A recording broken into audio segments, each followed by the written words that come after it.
Baik, bismillahirrahmanirrahim. Assalamualaikum warahmatullahi wabarakatuh. Baik, sebelumnya kami dari kelompok 2 ingin memaparkan hasil diskusi serta hasil analisis kami dengan judul Analisis Manajemen Resiko Sistem Informasi Menggunakan COVID-5 dengan studi kasus pada Perpustakaan Universitas Riau. Baik, sebelumnya terima kasih kepada Bapak Dr. Rahmat Kurniawan, STMIT, MTA, CISDV, yang telah menjadi dosen pengampu pada mata kuliah Manajemen Risiko Sistem Informasi. Baik, sebelumnya kami dari kelompok 2 beranggotakan 6 orang, terdiri dari Natania Adela Surya, Osta Selvianti, lalu Zulfaidatul Munawaroh, Ali Mustafa Kamal, dan saya sendiri, Raffinanda Edrian, dan yang terakhir, Bang Ilham Yusro. Baik, mungkin langsung saja pada outline yang telah kami susun, terdiri dari pendahuluan, metode penelitian, hasil dan pembahasan, lalu kesimpulan. Baik, mungkin langsung saja pada bagian pendahuluan, itu akan saya sendiri yang memaparkan dari kelompok kami. Baik, pada pendahuluan, perkembangan teknologi yang sangat pesat ini telah mendorong pengguna sistem informasi di berbagai bidang, termasuk pendidikan. Lalu pada setiap penggunaan sistem informasi selalu disertai dengan risiko-risiko yang perlu dikelola. Lalu pada Perpustakaan Universitas Riau, khususnya sistem OPAK yang telah diimplementasikan untuk memudahkan mencari bahan pustaka. Lalu pada penelitian ini bertujuan untuk menganalisis dan mengelola risiko-risiko yang terkait pada sistem OPAK di Perpustakaan Universitas Riau menggunakan framework COVID-5 dengan fokus pada domain IPO 12 yang berkaitan dengan manajemen risiko teknologi informasi. Baik, selanjutnya pada bagian metode penelitian yang akan dipaparkan oleh Osta Selvianti. Kepada Osta, dipersilakan. Baik, terima kasih moderator. Selanjutnya adalah metode penelitian. Di sini ada 3 tahapan. Yang pertama adalah studi literatur, yang kedua adalah pengumpulan data, dan yang ketiga adalah analisis data. Pada tahap studi literatur itu adalah mempelajari berbagai buku referensi hasil penelitian sebelumnya yang sejenis. Hal ini dilakukan agar membantu proses pemahaman dalam analisis. Yang kedua adalah tahap pengumpulan data. Pada tahap ini ada dilakukan 2 proses teknik pengumpulan data, yakni wawancara dan kuesioner. Adapun data yang digunakan, yang pertama adalah data primer berupa wawancara dan kuesioner yang dilakukan kepada responden yang sudah ditentukan menggunakan analisis Hachi. Setiap pertanyaan didasari oleh framework COVID-5 dengan domain APO 12 dan subdomain APO 12.01 dan APO 12.02. Data yang kedua adalah data sekunder berupa dokumen laporan kondisi aplikasi yang didapat dari perpustakaan Universitas Riau itu sendiri. Tahap terakhir adalah tahap analisis data yang mengikuti panduan COVID-5. Yang pertama adalah mencari capability level. Di sini capability level adalah suatu standar dalam mengumpulkan data yang ditentukan berdasarkan pencapaian atribut proses. Rumus menentukannya adalah N kali B dibagi jumlah responden, di mana N adalah level kapabilitas proses yang didapat berkisar dari 1 hingga 5, dan B adalah bobot atau skor yang diberikan berdasarkan pencapaian kriteria pada level tersebut. Selanjutnya dilakukan analisis gap.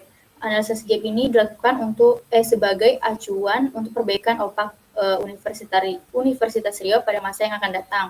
Untuk rumusnya sendiri adalah capability saat ini dikurang capability yang diharapkan. Selanjutnya dalam mengidentifikasi risiko untuk didapatkan mitigasi risikonya, sehingga nanti akan dibuatkan rekomendasi yang sesuai dari hasil analisis tersebut. Sekian dari saya kembalikan kepada moderator. Baik, terima kasih kepada Osta Selvianti.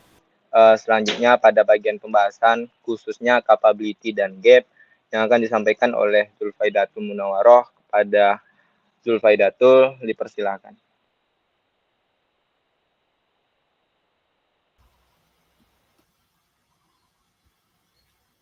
Baik, terima kasih kepada moderator. Di sini saya akan melanjutkan pembahasan mengenai capability level dan analysis gap. Kami dari kelompok 2 sudah menyebarkan kuesioner dan melakukan wawancara kepada struktur organisasi TI di perpustakaan UNRI, di mana kami melanjutkan di sistem OPAK UNRI yang memiliki nilai 4,71 untuk subdomain APO 12.01 yang menunjukkan tingkat kapabilitas 5 atau optimizing, di mana manajemen risiko di sini telah optimal dan bisa ditingkatkan. Sementara itu, pada subdomain APO 12.02, kami mendapatkan nilai 4,02 yang artinya tingkat kapabilitas ini berada di tingkat 4 atau predictable. Hal ini menandakan manajemen yang dilakukan hampir meraih tujuannya. Untuk meraih indeks ini, kami memiliki rumus yang sudah disebutkan di materi metodologi tadi, yang mana N dikali B dibagi jumlah responden yang kami dapatkan ada 3 orang. Selanjutnya, saya akan menjelaskan tentang analisis gap. Sistem OPAK di UNRI memiliki gap sebesar 1 pada subdomain APO 12.02 yang mengindikasikan perlunya perbaikan dan pengoptimalan untuk mencapai kapabilitas yang diharapkan. Untuk hasil gap ini didapatkan dari kapabilitas harapan yang diinginkan dikurangi dengan kapabilitas yang ada pada OPAK UNRI sekarang. Mungkin sekian dari saya kembalikan kepada moderator. Baik, terima kasih kepada Dzulfaidatul yang telah memaparkan pada pembahasan capability dan gap. Selanjutnya masih hasil pembahasan yang akan disampaikan terkhususnya identifikasi risiko dan mitigasi yang akan disampaikan oleh Ali Mustafa Kamal. Kepada Ali Mustafa Kamal dipersilahkan. Baik, terima kasih moderator yang telah memberikan saya kesempatan. Saya akan menjelaskan hasil dan pembahasan pada bagian identifikasi risiko. 14 risiko teridentifikasi yang dapat mempengaruhi sistem OPAK, mulai dari risiko kecil hingga risiko besar, termasuk human error, server down, gagal update, dan lainnya. Kita dapat melihat pada tabel yang ditampilkan, terdapat 4 variabel yaitu sumber risiko, frekuensi kejadian, dan dampak. Kita bisa lihat dari sumber risikonya ada alam, manusia, dan sistem dan infrastruktur. Kita juga bisa lihat risikonya ada gempa bumi dan yang lain-lain. Bisa kita lihat dari tabel yang kita tampilkan. Selanjutnya yaitu mitigasi risiko. Di sini kita bisa melihat dari jenis risiko yang ada dan kita bisa mencegahnya dengan mitigasi. Yang pertama itu ada debu atau kotoran, mitigasinya dengan cara menggunakan alat pembersih secara rutin.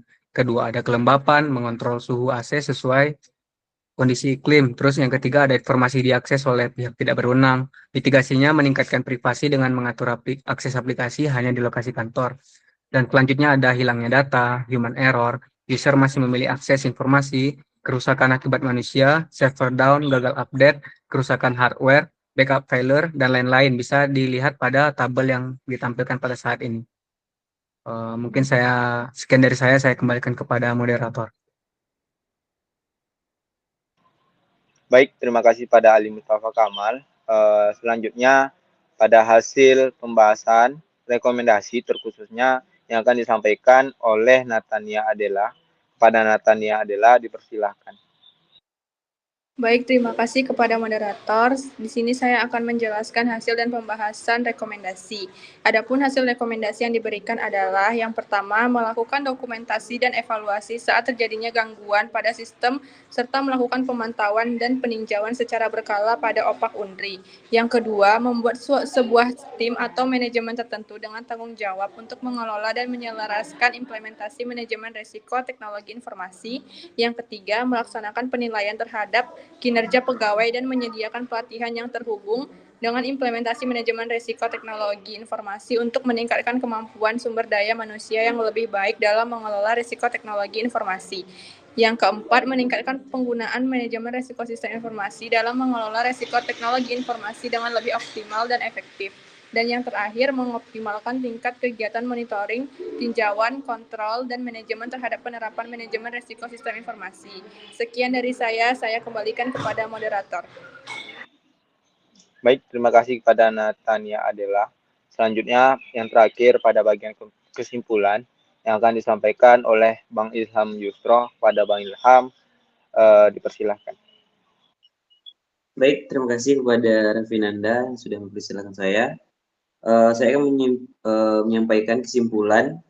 Jadi berdasarkan analisis manajemen risiko yang sudah dilakukan oleh kelompok 2 kepada OP Unri menggunakan COVID-5, maka didapat kesimpulan sebagai berikut. Yang pertama, saat ini tingkat kapabilitas sistem OPAK Perpustakaan Universitas Riau saat ini memiliki nilai 4,71 untuk subdomain APO 12.01 yang berada pada tingkat kapabilitas 5 atau optimizing process. Sedangkan untuk APO 12.02 memiliki nilai 4,02 yang berada pada tingkat kapabilitas 4 atau predictable sehingga menghasilkan nilai gap sebesar 1. Yang kedua, terdapat 14 resiko yang memberikan dampak kecil, sedang hingga besar, seperti yang sudah dipaparkan oleh Saudara Ali Mustafa Kamal, yakni debu kotoran, kelembapan, informasi diakses oleh pihak tak berwenang, menghilangnya data, human error, user, memiliki akses informasi, kebocoran informasi atau data, kerusakan disebabkan oleh manusia, server down, gagal update, kerusakan hardware, maintenance tidak terjadwal, backup failure, terinfeksi virus, data corrupt, dan tidak baiknya kualitas jaringan. Lalu yang terakhir, terdapat 5 rekomendasi seperti yang sudah disampaikan oleh Saudara Natania. Mungkin sekian dari saya, terima kasih. Saya kembalikan kepada moderator. Baik, terima kasih kepada rekan-rekan dari kelompok 2 yang telah memaparkan hasil diskusi kelompok 2. Mungkin itu saja yang dapat kami sampaikan dari kelompok 2. Lebih dan kurang mohon maaf. Terima kasih. Wassalamualaikum warahmatullahi wabarakatuh.